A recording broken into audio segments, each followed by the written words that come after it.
what were people's favorite moments of Desert Bus? Or actually, Didn't we do that already? yeah, we already did high points. What about the low points? Yeah, Low so points. Well, obviously. When did you 2 cry? a.m. Yeah, obviously when I crashed, I was so like That was- I was so mad and I so remember. tired, and it was 2 o'clock in the morning, And he's, and I was just like, and yeah, I just basically just was like, What was ah! what was the story? You were having webcam troubles or It's something like that? the driver cam wasn't working. Probably for the best. And so I was playing and sort of trying to be like, ooh, He was trying to give ooh, me tech help. ooh, Yeah. ooh, and then oh crap! And the problem is,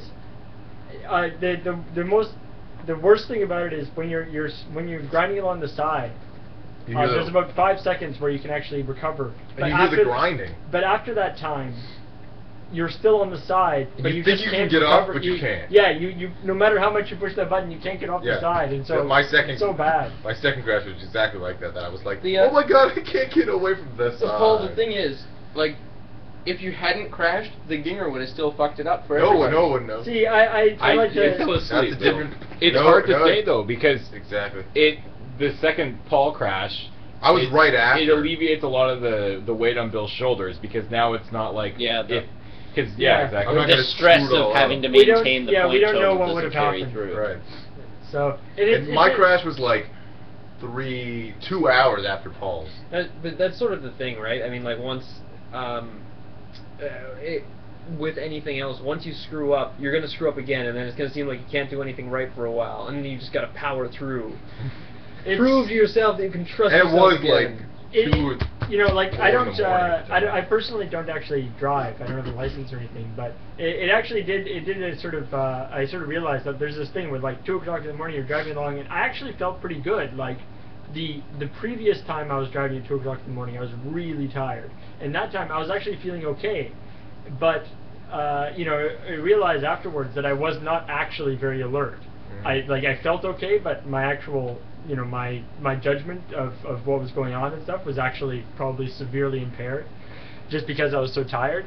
And I can imagine that if you were actually driving a real car, which obviously has a lot more stuff to worry about than just left on occasion, and you know, it's a lot more to worry about if you crash, then I could really see that, you know, that could cause problems, and you wouldn't necessarily you wouldn't actually be able to judge very well whether you were too tired to keep going. I actually noticed the same thing with writing, and not just writing papers, so that's the topical example in my case, but if I'm ever writing something at like early in the morning, I always feel like I'm in the zone, like I can just keep on going and writing for however long I want to, and then you look back on it the next day, it's like, wow, that was complete crap. I was just writing duck over and over and over again. Are you saying it would be bad to write something like that, Paul? A novel consisting entirely of the word duck, yes, I think that would be bad. A novel about ducks, I think, would be very entertaining, because ducks are truly the greatest of God's creations.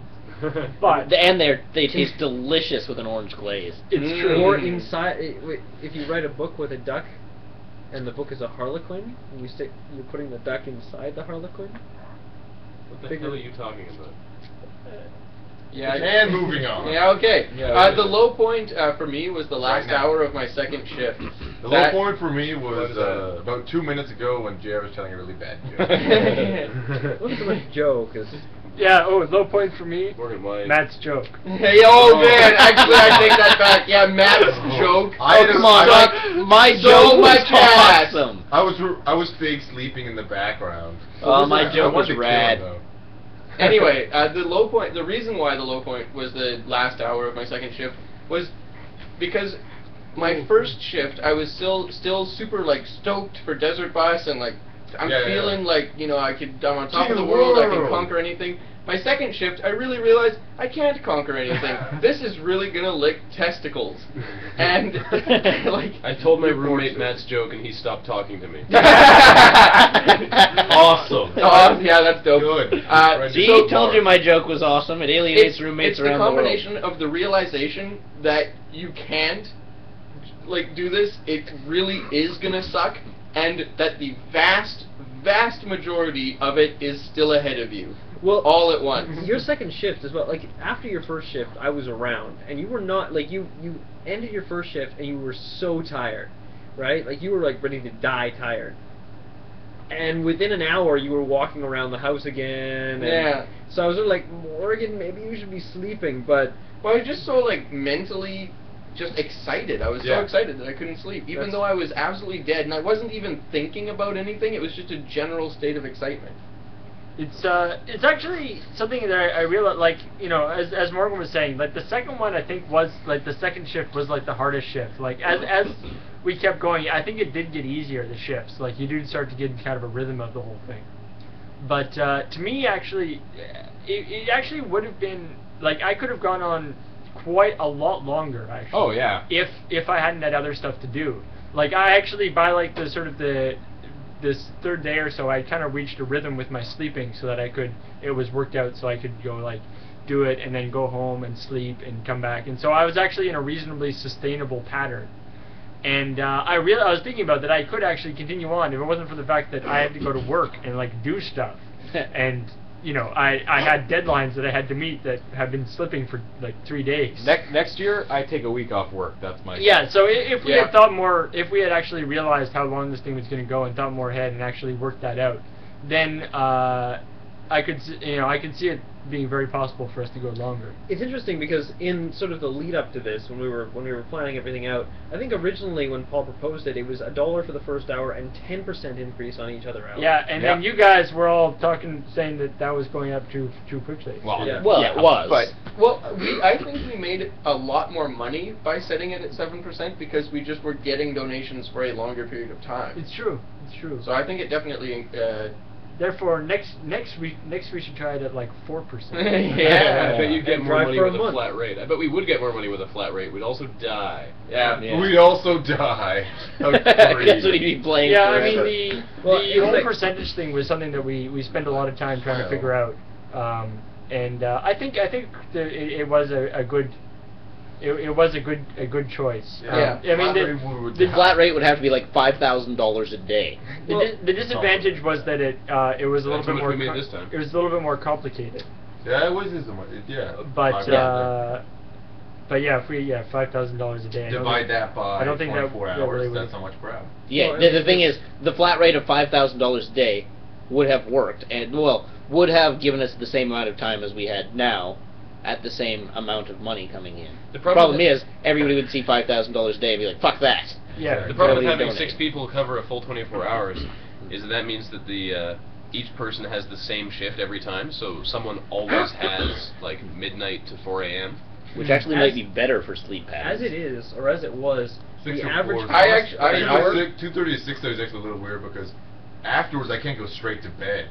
I gotta wind down. Yeah. Right? Yeah. So as it is, the average cost of an hour was about $215. So if we were to charge a flat rate, it would probably be somewhere Like around $200 now. But it's what I liked about the whole the geometric progression of the rate thing is that, you know, we got into the area where it actually starts becoming interesting very quickly. You know, we got into sort of the 48-hour range very quickly, which I think is important because, I mean, realistically, some of you guys at home have probably, you know, it's entirely possible that people played a video game for 24 hours. Like, that's not that impressive. Yeah. I I think we all played Super Smash Brothers for that long. Yeah. Well, Yeah. on New Year's. Yeah. That's something. That That's, one some, year, that's something certainly. people just do, Right. you know, because they're, you know, just kind of bored or whatever. I think the So- geometric progression was absolutely essential. Yeah. I would not change it for anything. What was your low point, James? You never answered. James's low point, also getting married to Also Dark getting Elf. married, Yes. just the general lack of sleep. There was mine- honestly there was no other, like, I could have kept going. It was a lot of Yeah, fun. I enjoyed sleeping a lot. Yeah, my lowest point was actually just the last little thing, just because I was so exhausted. You Even were, the- man. You like, look like you're dead. It was brutal. Even the time I stayed up all night with James and Kathleen was asleep on the couch, like that was hilarious. Yeah. Like we had some awesome. My interaction with chat both that my night. 2 a.m. shifts to 6 a.m.s were a lot of fun. Yeah. It was funny. It actually, I think for me, the saddest point for me, I was still working on my paper on Tuesday night. I finally went to bed. I checked out the totals and I was like, okay, so if they don't make the next hour, which on average, like for the average donations an hour, they could barely make it, but it would be if there was a spike right at the end. They'll be going until 6:30. I'm gonna get up at 7 because I figure they'll get the other hour. So I got up at 7, and I'm already done. Yeah. We recorded the end though. You can watch it. That's good. And when we were done, man. Like, this place was like quiet, and everyone was asleep at like 6:30, like No. 6:40. I didn't get to bed Like- till 8:30ish. Oh, really? Oh. Like I didn't actually go back to sleep because I went home and then I actually had to actually do stuff. But then I went to sleep really early like yesterday, so that worked out good. I went home, went to sleep for half an hour, and then went to work all day. It was The fun. weirdest thing was when I got up for class at because I had to be at class at 9:30, so I got up at 9, and I came out and looked in the room, and there was like the early morning light streaming in, and it was completely empty and totally silent. That was really disconcerting. I would have assumed so. Yeah. I took a picture of it.